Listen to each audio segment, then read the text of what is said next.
자, 안녕하세요. 오늘 김철종 세무사님 모시고 취득세 중과 관련해서 좀 어떻게 되고 있는지 얘기 좀 나눠보려고 합니다. 세무사님 안녕하세요. 안녕하십니까. 네네네. 오늘 이번에 말씀드리고 싶은 주제가 우리 취득세 중과 개정 현황인데, 네. 2023년도 초였었죠? 네. 2주택까지는 중과를 폐지하고, 네. 3주택, 4주택도 최고 세율에서 50% 인하하겠다. 네. 그래서 22년 12월 21일부터 소급 적용하겠다. 이게 골자인데, 맞습니다. 지금 1년이 넘었습니다. 맞습니다. 네. 저희가 이 취득세 중과세 뭐 잘 아시겠지만 네. 그 내용을 잠깐 어떻게 되는 거야를 한번 잠깐 보게 네네. 되면요. 우리가 2020년 8월 12일 이후부터 네. 이제 대책 발표가 된 이후부터 주택을 조정 지역 내에 있는 것을 취득할 때에는 네. 중과세율을 적용받을 수가 있습니다. 네. 근데 주택을 만약에 이제 1세대 2주택이면서 그러니까 두 번째 주택에 해당을 하면서 조정지역 내에 취득을 한다라고 하면 면적에 따라서 8.4%나 9%의 중과세율을 맞을 수가 있고요. 네. 또 만약에 1세대 3주택 이상에 해당하면서 조정지역 내에 취득한다라고 네. 한다면 이때에는 12.4%나 13.4%를 또 맞을 수가 있고요. 저게 엄청 큽니다. 엄청 여러분들이 큽니다. 실제 돈으로 환산해 보면요. 네. 예를 들어서 5억짜리면은 뒤에 이제 서택스 빼면 1%니까 500만 원이잖아요. 네. 근데 12% 하면 6천만 원 나와요. 맞습니다. 엄청납니다. 엄청납니다. 무시무시한 네네네. 정말 규제라는 정도로 생각이 들 정도이고요. 네네네. 그래서 또 여기에 뿐만 아니라 조정지역이 아니라고 하더라도 네네네. 또 다주택자인 분들, 특히 3주택이거나 아니면 4주택 이상 해당하는 분들도 네. 마찬가지로 이 중과세율이 적용될 수가 있고요. 네. 근데 이제 참고로 우리 현재 서울 조정 대상 지역이다라고 하면 네. 과거에 뭐 서울이 전부였죠, 원래는. 네. 그런데 이제 2023년 1월 이후에 좀 이제 지정이 해제가 되면서 현재에는 서울 강남, 서초, 송파, 용산 이렇게만 이제 남아 있는 상태입니다. 네. 그렇다 하더라도 비조정이라 하더라도 계속 개수 늘리면 8% 12% 나온다. 네, 맞습니다. 네, 조심하셔야 됩니다. 조심해야 됩니다. 자, 그런데 네. 그럼 이제 그 뒤에 이제 어떻게 된 거예요, 지금? 근데 뭐 결론부터 말씀드리자면 네네. 원래 개정세법 때에 네네. 사실은 반영 이게 들어왔어야 돼요. 근데 개정세법이라면은 이제 네. 작년 23년 말씀하시는 그렇죠. 거죠. 네. 그래서 작년 23년 7월에 원래 한번 히스토리를 좀 저희가 얘기를 해볼게요. 네네네. 원래 이제 2022년 12월에 네. 정부에서 행정안전부에서 취득세 중과세율을 폐지하겠다. 즉 2주택자에 대해서는 아예 폐지하고 네. 3주택자에 대한 중과세율은 50%로 낮추겠다라고 네. 이제 발표를 하셨습니다. 그러면서 12월 21일 이후에 취득하는 주택은 이제 그 소급해서 네. 소급해서 적용을 받을 수 있게 해주겠다라고도 얘기를 하셨고요. 네. 그리고 이 부분이 모두 다 이제 당연히 기대를 하셨을 거예요. 그렇게 생각을 하셨을 거예요. 그래서 이후에 이 발표를 믿고 취득한 분들도 있고 실제 그런 사람 많아요. 그렇죠. 환급될 거 생각하고. 생각하시고 네. 네. 그렇게 해서 많이들 취득을 하셨을 겁니다. 그러면 원래 이제 정상적으로 본다면 실제 이 부분이 우리 이제 정치권에서 법안으로 올라가기도 했거든요. 네. 그러면 저희는 이때 생각을 했을 때에 세법 개정안에 기재부에서 발표하는 세법 개정안에 네. 원래 포함됐을 거라고 생각을 했습니다. 네. 근데 잘 아시겠지만 포함이 안 됐죠. 자, 일단 여기까지는 팩트고, 그냥 이거는 그냥 순전히 개인적인 의견이에요. 네. 개인적인 의견. 아니, 왜 안 올라간 것 같아요? 그러게요. 아니, 뭐 들으신 거 없어요? 네, 정말 저희도 너무 의아했어요. 저희 그걸 발표되고 나서 네. 저희 이제 세무사님들 사이에서 네. 아니 네. 왜 없는 거야? 이거 네, 왜- 네. 저희가 진짜 계속 찾아봤어요. 혹시 없는지를 네, 찾아봤는데 네, 왜 없는 거지라고 저희도 의문이었고 네. 그러면은 이제 별도로 올라간 법안이 이제 있으니까 네. 국회의원분들 통해서 별도로 올라간 법안이 있으니까 이쪽으로 이제 그냥 통과를 시키려나 보다 같이 묶어서 네. 통과시키려나 보다라고 생각을 했었죠. 네. 저희가. 근데 거기에도 없어요? 근데 그것도 통과가 결국 안 됐어요. 거긴 있었는데. 네, 올라가긴 했었는데 아. 넘어가지 못했습니다. 근데 뭐 전혀 언론에서도 뭐 보도도 안 됐고, 어떻게 보면 네. 약간 좀 관심에서 멀어진 느낌? 네, 맞습니다. 근데 이게 지금 네. 저는 이제 모르겠습니다. 뭐 지극히 제 개인적인 생각이지만 좀 걱정이 네. 되는 부분은 네. 이제 최근에 뭐 세금 쪽이 아니라 부동산 쪽으로 관련해서는 우리 실거주 의무 폐지에 대한 네. 얘기가 법안이 있었는데 그것도 좀 결국에는 이번에 통과 안 됐죠. 네, 안 됐잖아요. 네. 이와 함께 어떻게 보면 이 취득세 중과세율도 네. 이렇게 또 조용히 사라져 버리는 거 아니야? 그것과 함께 두 개나 더 있어요. 뭔지 아세요? 뭐예요? 주택임대사업자. 아, 그리고 네. 정말 방치되어 있는 거 있습니다. 뭔지 아십니까? 뭡니까? 법인. 법인. 아니, 세무사님 내가 여쭤보고 네. 싶은 게 뭐 따지는 건 아니지만, 저 법인과 개인은 서로 다른 인격체잖아요. 네, 그렇죠. 근데 왜 개인은 종부세 공제 9억 해주는데 법인은 안 해줘요? 네, 그쵸. 이거 법인 형해화를 그렇게 함부로 해도 돼요? 그쵸. 이건 정말 심각한 거예요. 네, 맞습니다. 네, 그런데 이게 어쨌든 제가 좀 다른 이야기를 했고요. 다시 취득세로 돌아와서 네. 입법하는 과정에서도 다 봤는데 없었고 올라온 게 법안이 있긴 있었는데 그냥 조용히 그냥 통과가 안 돼서 그냥 자동 이제 폐기되는 네, 뭐 수준인 사실상 거죠, 그렇게 될 수도 있을 것 같습니다. 뭐 이거는 앞으로 그냥 제가 방금 미루어서 그냥 네, 짐작을 네, 해본 부분이지만 아직 뭐 가능성은 있겠지만 네. 현재로서 원래 같았으면은 이 소급 적용까지 해야 한다라고 했는데 하겠다라고 하셨는데 작년에 만약에 통과가 안 됐으면 네. 이제 올해에 뭐 4월에 저희 총선이잖아요. 네. 그럼 그때까지는 이거 통과될 수가 없거든요, 사실상. 그렇죠. 그러면 그 이후로 미뤄질 텐데 네. 그 이후에 만약 통과된다라고 하면 네. 소급 적용은 도대체 이걸 어떻게 할지 그간에 그러니까 이게 기간이 점점 길어지면 길어질수록 네. 정부 입장에서도 부담이 되잖아요. 맞습니다. 부담이 될 겁니다. 맞아요. 그래서 저는 작년에 어떻게 해서 강의를 했냐면 네. 어디까지나 시나리오인데 정부 입장에서도 부담이 되니 네. 중간 정도에서 타입하지 않겠냐. 예를 들어서 중간이면 어떤 8%면은 4%가 아니라 아, 예를 들어서 6%, 그쵸. 12%는 6%가 아니라 예를 들어서 뭐 8%, 8%, 아니면 뭐 4주택 이상은 없던 거 3주택 이상만은 말이 시가 되니까 이제 그만하겠습니다. 자, 그래서 요런 내용이 있고 네. 맞습니다. 이거는 무슨 내용이죠? 아, 네. 오피스텔 취득해도 취득세 중과되나요? 네. 이건 뭐죠? 그래서 이제 제가 요즘에 우리 많은 이제 고객분들과 네네네. 상담을 상담을 하면서 하시니까. 취득세 중과에 대한 이제 주택취득세 중과잖아요. 그래서 네. 그런 부분을 좀 이렇게 말씀을 나누다 보면 몇 가지 좀 이제 오해하시는 부분들이 있어서 제가 네네네. 가지고 왔어요. 그래서 오피스텔은 취득하면 이제 취득세 중과가 적용되냐라고도 물어보시는데 결론부터 뭐 말씀드리면 네. 오피스텔은 주택법상의 주택에 해당되지 않고 준주택이기 때문에 네. 이는 오피스텔 취득에도 뭐 중과 여부를 따질 게 아니라 그냥 4.6%의 취득세율이 적용이 된다.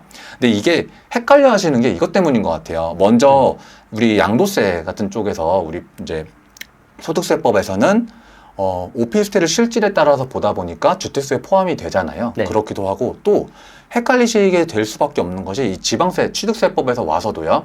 내가 오피스텔을 가지고 있는데 다른 주택을 취득한다라고 하면 네. 이때 이 오피스텔이 거주용으로 사용돼서 내 재산세 부과되고 있으면 또 포함이 돼버려요. 그렇죠. 그러다 보니까 주택수에 포함되다 보니까 이 오피스텔 자체를 취득할 때에도 우리 납세자분들이 헷갈리시는 네네. 거예요. 이게. 하지만 일단 오피스텔 자체를 취득할 때에는 4.6%의 일반세율이 적용된다. 네. 라는 좀 말씀을 드리려고 가지고 네. 왔습니다. 오피스텔 자체는 중과가 안 되지만 네.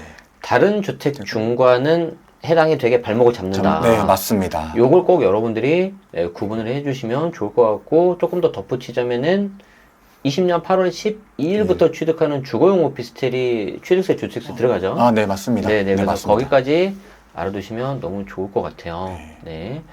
그럼 그리고 또 이제 분양권. 네, 그리고 이건 뭡니까? 분양권하고 뭐 입주권에 대해서도 약간 취득세를 네. 조금 헷갈려 하시는 분들도 계셔서 이거 질문 되게 많이 해요. 그쵸. 네네. 알려주세요. 네, 요거 한번 간단하게 말씀을 드려볼게요. 네. 그러니까 우리가 이제 분양권을 취득을 하게 되면 네. 이 취득할 때의 주택 이제 수에 따라서 우리 주택취득세로 되는 거 아니야? 라고 그렇죠. 그때 내는 거로 생각을 하시는데요. 네네. 일단은 분양권을 취득할 때 분양권은 주택이 아니에요. 네네. 그래서 이 주택취득세는 향후에 우리 이 네네. 분양권이 신축주택으로 완성되면 네네네. 그때의 이제 주택취득세로 주택수에 맞게 뭐 중과가 되든 아니면 원래대로 1.1에 3.5를 내시면 되는 겁니다. 네네네. 근데 여기에서 또 어려워하시는 부분, 헷갈리시는 부분이 네네네. 그러면 내가 완공되는 시점에 네네네. 주택이 요거밖에 없으면 네네. 그러면은 중과 안 되는 거야? 또는 조정지역 외에 두 번째 주택이면 중과 안 되는 거야? 라고 네네. 생각을 하십니다. 네네. 근데 여기서 참 어렵게도 이게 헷갈리기도 참 어렵게 되어 네네. 있는데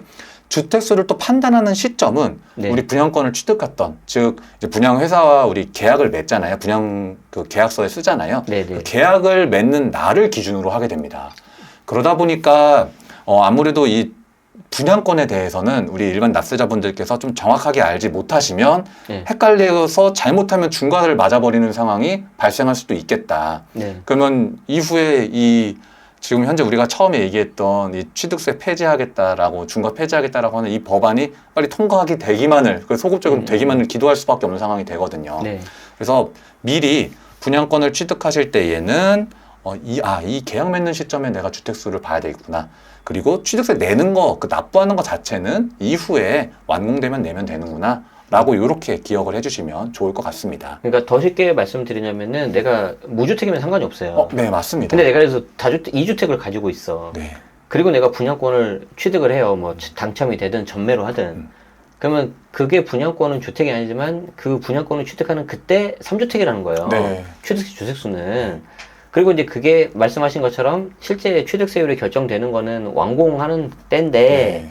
완공될 때 그럼 나 기존에 썼던 2개 팔으면 1주택이니까 네. 중과 피하겠네. 이게 아니라는 아니죠. 거예요. 네, 맞습니다. 그러니까 엄청 헷갈리게 돼 있어요. 네, 엄청 헷갈립니다. 실제로 네. 저 이번에 상담하다가 이 사례가 네. 딱 나왔어요. 네. 그래서 우리 고객분께서 지금 딱 3번째 주택에 해당하는 분양권을 취득을 하셨어요. 네. 근데 그 사이에 이 2개의 주택을 가지고 있으셨고, 그리고 요번에 이제 완공을 앞두고 있거든요. 올 초에 완공될 예정인데, 네. 그 전에 이제 이 2번째 주택에 해당했던 이제 B주택은 파셨어요. 네. 파셔서 지금 만약에 완공이 되는 시점이 된다라고 하면 네. 이 2개의 주택만 남아있는 상황이라 중과가 안 된다고 생각을 하셨거든요. 네, 안 그래요. 근데 아닌 거예요. 네, 이게. 엄청 여러 번 저도 말씀드렸고 그 경우에는 어떻게 하면 피할 수 있습니까?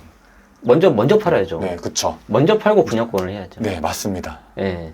그렇게 하거나 아니면은 완공 때 또 이렇게도 하면 된다면서요. 세대 분리된 자녀가 있으면 네. 세대 분리된 자녀한테 넘기거나. 넘긴다. 아. 네. 그러니까 이제 근데 자녀가 없거나 뭐 소득 능력이 없거나 그러면 네. 안 되니까 그쵸. 미리 좀 계획하셔서 하셔야 되고 그래서 꼭 지금은 팔기 전에만 보는 게 아니라 사기 전에도 봐야 돼요. 맞습니다. 진짜 조심해야 돼요. 그리고 여기 밑에는 뭐죠? 네, 입주권? 이제 입주권도 조금 이게 우리 네네. 양도세 쪽에서만 이제 집중해서 네네. 보다 보면 헷갈리실 수 있는 부분이 좀 있어서 네네. 참고차 말씀드리려고 합니다. 네. 일단 우리 주택에서 입주권으로 변환되는 시기가 네. 우리 소득세법 같은 경우에는 이제 관리처분계획 인가일을 네네네. 두고 있잖아요. 그러면 관리처분계획 인가일을 기준으로 그 전에 취득하면 주택으로 취득하는 거고 네. 그 이후에 취득하면 이제 입주권을 취득하는 이 소득세법상에는 이렇게 구조로 되어 있어요. 그런데 취득세를 중과세를 계산할 때는 좀 다르다라는 거예요. 네네네.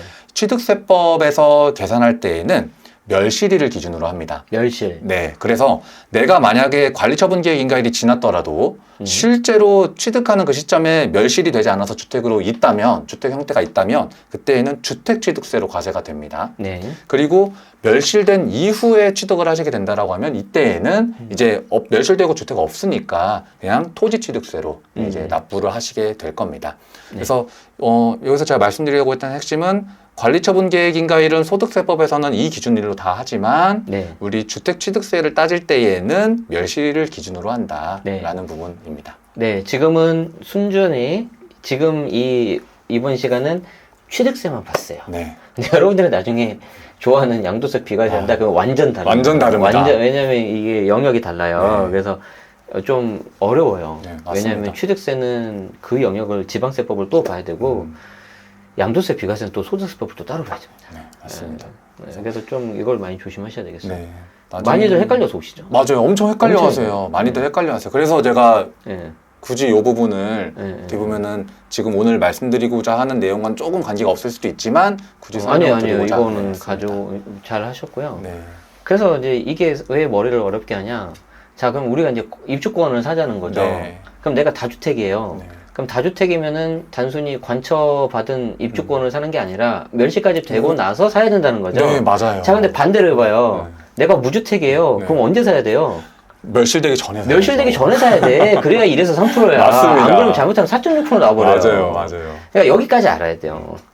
그러니까- 양쪽을 다 알아야 돼요. 네, 진짜 각자의 그 상황에 따라서 유불리가 확실히 달라질 수가 있기 때문에 네. 정확하게 알고 계셔야 됩니다. 네, 그래서 꼭 거기까지 알아두시면은 좋을 것 같습니다. 네, 자 오늘 시간은 이제 취득세 중과 이거 저도 제일 기다리고 있는 정책 중에 하나거든요. 맞습니다. 네, 근데 이제 이게 저도 기다려도 너무 안 와서 좀 안타깝고 네.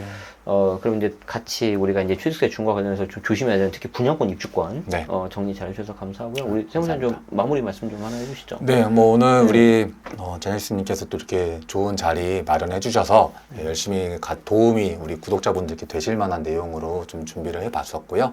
또 앞으로 네. 불러주시면 뭐 제가 감사하죠. 언제든지 오세요. 네. 네. 새로운 내용 나오면. 네, 알겠습니다. 네, 특히 취득세 중과 드디어 폐지됐다. 네, 이런 또 기쁜 소식이 나오면 너무 좋겠네요. 제가 또 조만간에 그러한 기쁜 소식으로 들고 올 수 있게 네. 되기를 기대하면서. 그냥 소문만 들려도 한번 와주세요. 네, 알겠습니다. 계정 안 되시니까. 네, 알겠습니다. 자, 오늘 여기서 마치겠습니다. 고맙습니다. 네, 감사합니다. 네.